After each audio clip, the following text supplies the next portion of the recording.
जय मैथिल जय मिथिला मैथिलगण। हम एकटा बेटी के कुमार लऽ के आयल छी। हमर वह आइ प्रस्तुति अछि। सीता के सूरती देखी झांखथी जाना करी सीता भेली ब्याहना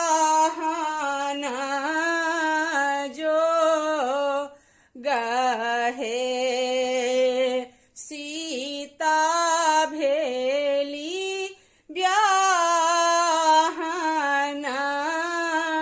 जो गहे देसाही देश राजा नता पठाओल के मोरा धनुषा उठाई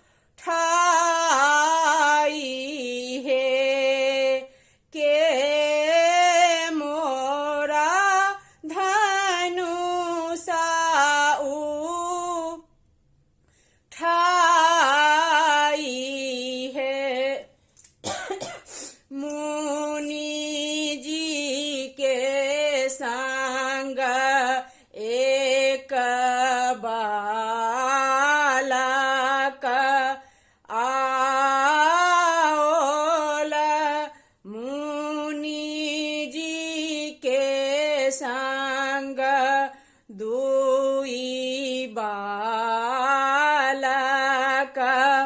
आओल वह प्रभु धनुषा उठाई है वह दोनों धनुषा उठाई है। मैथिलगण गीत तो बहुत पैघ छै, लेकिन हमर तो शॉर्ट वीडियो होइ छै।